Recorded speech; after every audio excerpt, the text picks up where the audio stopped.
This symbol in Vietnamese means ghost.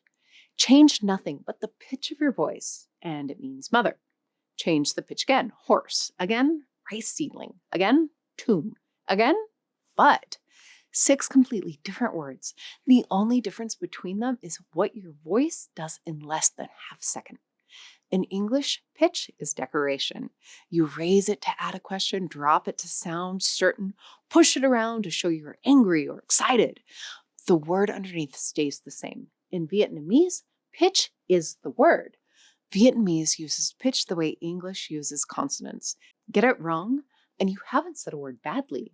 You've said a different word entirely. Mistake on the tone in that, and you've called your mother a ghost.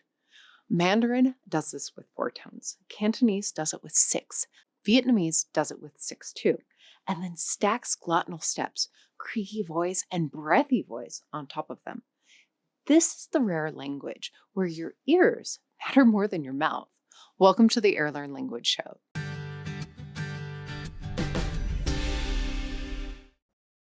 Vietnamese has a reputation for being one of the hardest languages on earth for an English speaker. But the hard part isn't where people expect. It's not the grammar. The grammar is almost shockingly simple. It's not the writing. It uses the same alphabet you're reading right now. The hard part is that before you can speak it, you have to learn to hear it. And most adult English-speaking brains have spent decades learning to ignore exactly the thing Vietnamese cares about the most. We're going to break it down, tone by tone, sound by sound. And if by the end you actually want to try wrapping your ears around a tonal language, that's the kind of challenge Airlearn is built to walk you through. Links in the description. Let's start with what a tone actually is. Here's the thing English speakers have to unlearn first. You already use pitch every single day. You're leaving. Flat pitch, that's a statement. You're leaving? Raising pitch, now it's a question. Same words, different melody, different meaning. So you'd think tones would be easy. You already do this. But notice what changed in that example. The sentence changed meaning, not the word. Leaving still means leaving. Either way, in English, pitch lives at the level of the whole sentence, and it carries emotion and grammar. In Vietnamese, pitch lives inside the single syllable, and it carries vocabulary. Take this syllable. Say it flat, and it means to grant or aboard a people. Now, bend the pitch downward, and it means table. Push it sharply up, and it means to sell. Drop it low and tight your throat, and it means friend. 4 unrelated words, same letters. The only difference is the shape of the pitch. That's the leap. You're not learning to add feeling to words. You're learning that the melody is the word, and your brain has spent your whole life trained to treat that melody as a throwaway information. Northern Vietnamese, the standard, based on Hanoi, has 6 tones. Each one has a name, and each one reshapes the syllable. There's nhang, the level tone, flat, steady, the default. There's huan, a low falling tone, like a sigh. There's shak, a sharp rising tone, like the lift at the end of a question. And there's hoi, a dipping tone that sags down and then curls back up. Those 4 are about the direction the pitch moves. An English speaker can, with effort, learn to hear those because English already slides pitch up and down. It's the last 2 that break people. Nga doesn't just rise. It rises with a catch in the middle, where your vocal cords briefly clamp shut and reopen, a tiny glottal stop buried inside the vowel. And nang drops low and then chokes off abruptly, the syllable cut short in the throat. These last 2 aren't about pitch direction at all. They're about voice quality, what your throat is physically doing. And that's the wall. People assume all tonal languages are equally hard. They're not. And this is the part Mandarin speakers themselves will tell you. Mandarin has 4 tones, and they're all what linguists call contour tones: flat, rising, dipping, falling. They're defined purely by the path the pitch travels.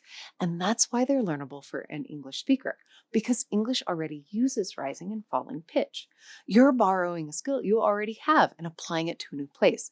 Vietnamese has those contour tones too, but 2 of its tones, gna and nang, are glottonized tones.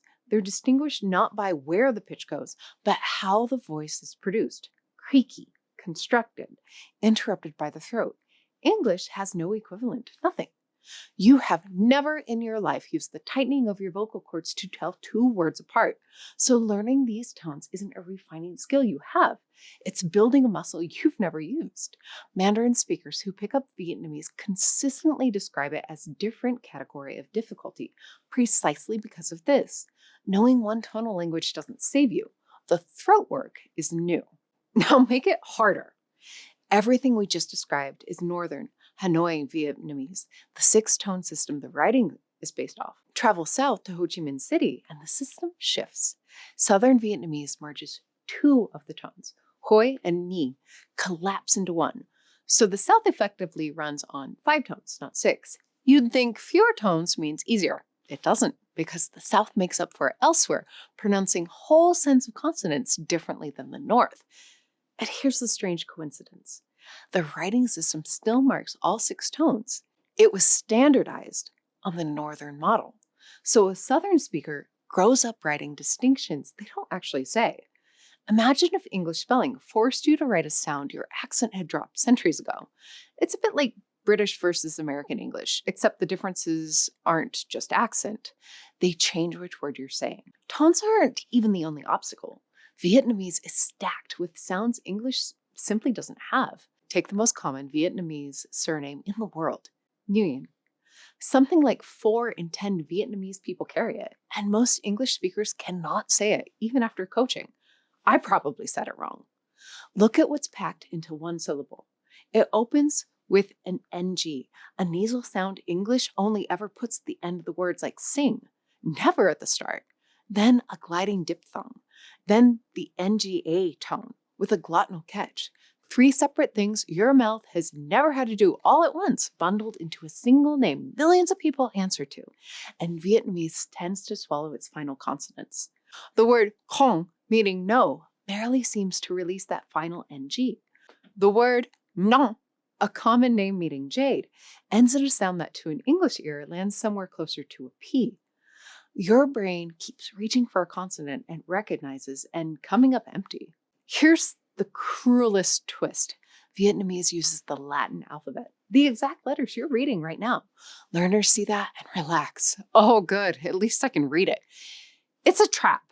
The letters do not behave the way you expect.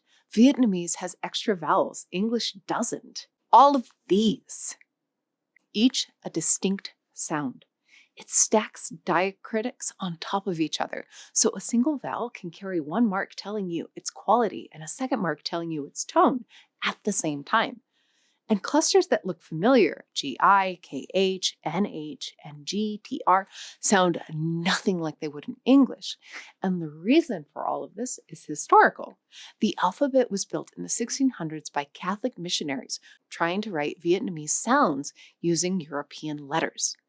The Portuguese Jesuit Francisco de Pina, who arrived in 1617, was the first to master the spoken language and pioneer the Romanization.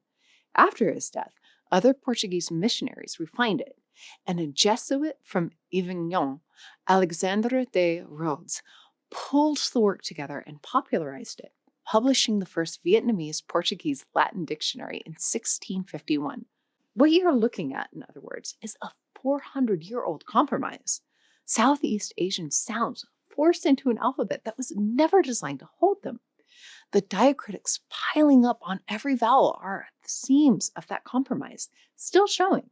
It would be easy to file all of this under fun trivia about a hard language, but here's something deeper.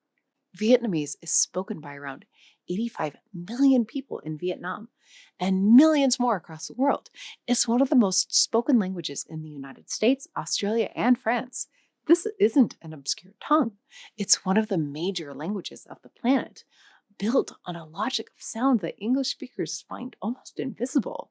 And it may go deeper than habit. Research on tonal languages suggests something remarkable. Speakers of tonal languages tend to process linguistic pitch on the left hemisphere of the brain, the language side, while English speakers process that same pitch more on the right side, the side associated with like music, the same physical sound traveling down a different neurological road depending on the language you grew up in. Learning Vietnamese as an adult may quite literally ask your brain to reroute how it hears. So, here's what Vietnamese really teaches us.